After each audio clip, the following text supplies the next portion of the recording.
for the statement. I now give the floor to Her Excellency, Ms.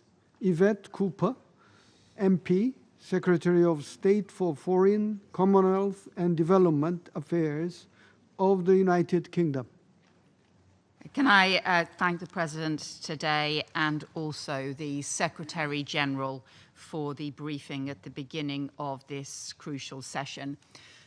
Yesterday, alongside other ministers here in New York this week, I hosted a session to hear from doctors who have recently returned from Gaza. And the stories they told would stay with me forever. One told of the screams of toddlers and the scream of a toddler who she had operated on without full anesthetics, and how she hoped and prayed that he would not feel pain. Another told of the seriously malnourished pregnant women affecting their babies, and they talked about doctors and nurses whose family members were killed but who still came back to work in hospitals in unimaginable conditions to help others. And they told of how the absolute basics of modern medicine, like antibiotics and anesthetics, things that we around this council table take for granted for ourselves and our loved ones, were unavailable, blocked and denied.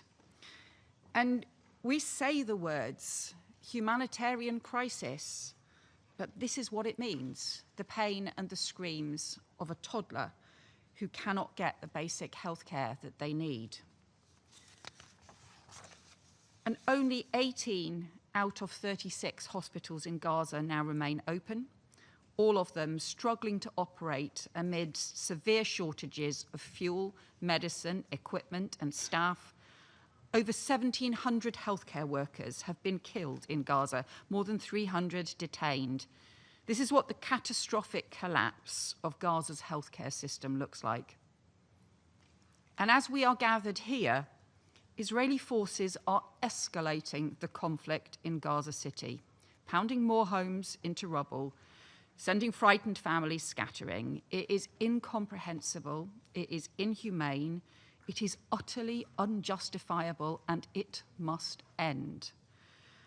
All that this action from the Israeli government will do is make a catastrophic humanitarian situation worse. More healthcare in crisis, harder than ever to get desperately needed aid to those who need it, more innocent children enduring a man-made famine, more civilians killed, but making it harder to get the remaining hostages out. Hostages who are still being held, who were seized by Hamas on the barbaric terrorist attack of October the 7th, and are still being held in the most horrendous conditions, prolonging the anguish for their families. And I reiterate our condemnation of Hamas and that barbaric terrorism in October the 7th. I met with some of the UK-linked hostage families again last week. Their ask of all of us is to keep the hostages at the forefront of our minds, to do everything we can to give their loved ones the chance of coming home and to achieve a ceasefire that gives them the chance to do that. And that must be our task.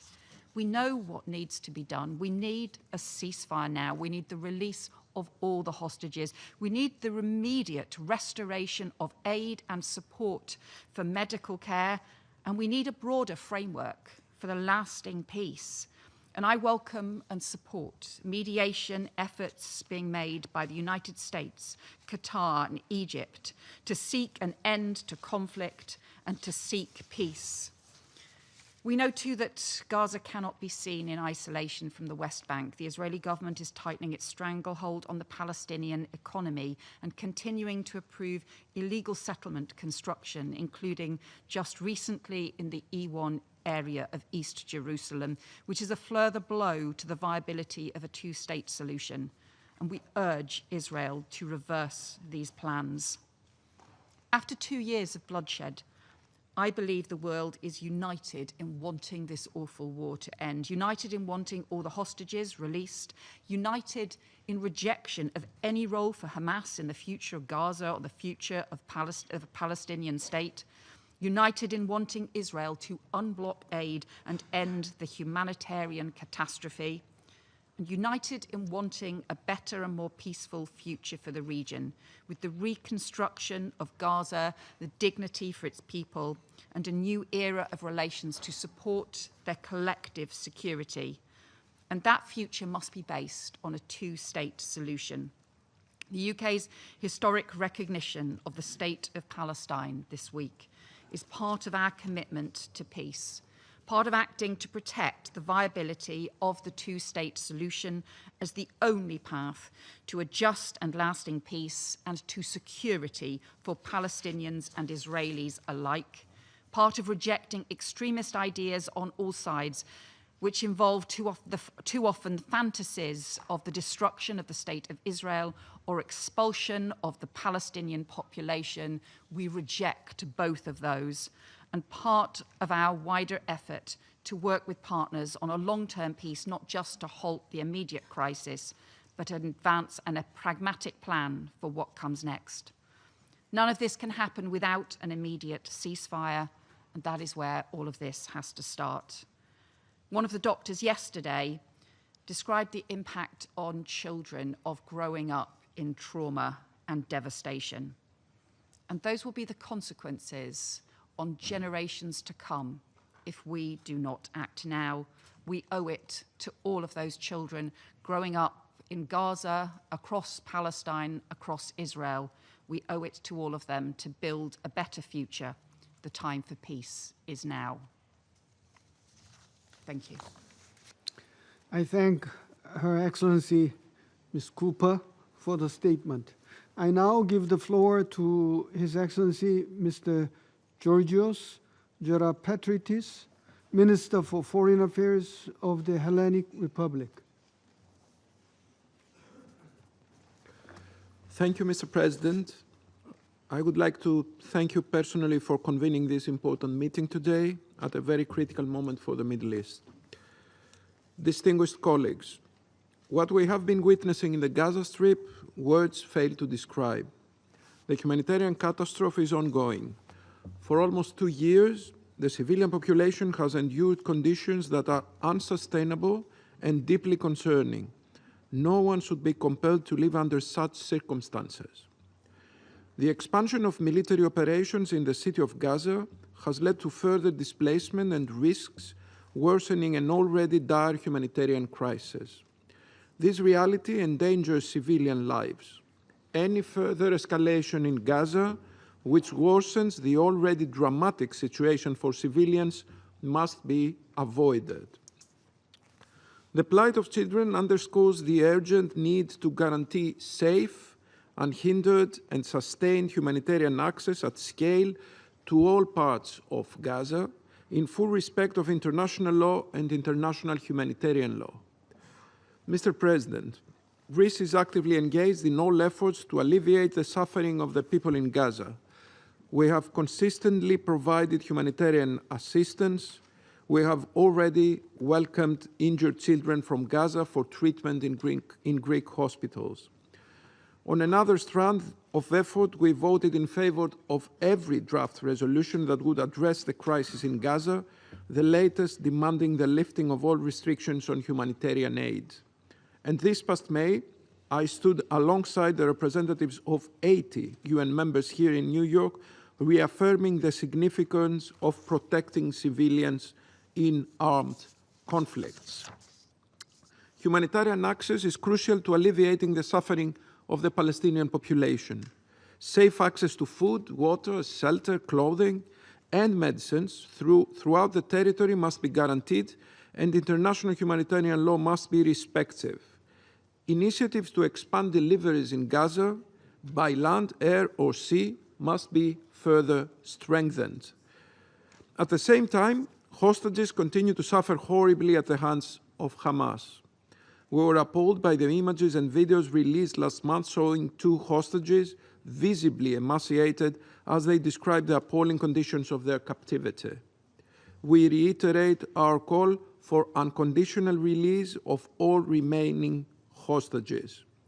Mr. President, We recall that this Council has rightly addressed the recent strikes in Doha earlier this month, which are even more concerning given Qatar's crucial role in hosting and mediating negotiations for a ceasefire between Israel and Hamas alongside the United States and Egypt.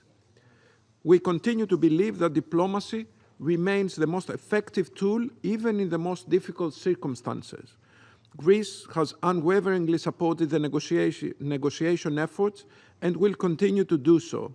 And we urge all parties to rise up to the gravity of the situation, return to the negotiating table as soon as possible, and be guided by international law.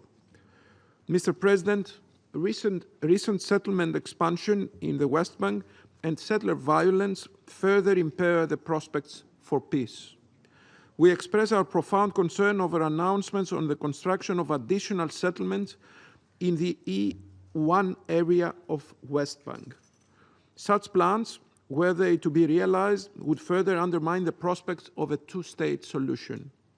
The escalation of settler violence, including against Christian communities, is a cause for grave alarm as well. It needs to stop now. Mr. President, however remote or difficult the prospect may seem today, the two-state solution remains the only viable path forward. We need to provide the Palestinian people with a credible prospect of hope for the future. This is an indispensable condition for peace, stability, and security in the region, including the long-term security of Israel. We appreciate in this vein the leadership demonstrated by France and Saudi Arabia in co-chairing the two-state solution conference. We stand by all international initiatives, including the relevant Global Alliance and the Arab Plan, towards realizing this vision. We will continue to contribute to every effort that revives the political process towards a two-state solution, a political process which we firmly believe must lead to the establishment of a sovereign Palestinian state through a revitalized and comprehensive approach, and which is essential for lasting peace and stability in the region. Against this backdrop, we see no role for Hamas, neither in governance nor in future discussions concerning the day after in Gaza. Therefore, Greece has repeatedly stressed that an empowered and reformed Palestinian Authority must play a central role in Gaza's future and remains the best partner for peace. The European Union has already stepped up, approving a 3-year package worth around 1.6 billion euros, crucial to preventing fiscal collapse and enabling the Palestinian Authority to fulfill its task. Mr. President, to Greece, the stability of the Middle East is not an abstract concern. It is an indispensable necessity. As a country of Eastern Mediterranean, at the crossroads of Europe, Asia, and Africa, developments in the region have a direct impact on our own security, prosperity, and stability, as well as on Europe as a whole. We are convinced that only through dialogue and the rule of international law, we can build a safer neighborhood, one where peoples can coexist in dignity and security. Thank you. I thank His Excellency Mr. Gera Petritis for the statement. I now give the floor to His Excellency Mr. Carlos Arturo Hoyos Boyd, Vice Minister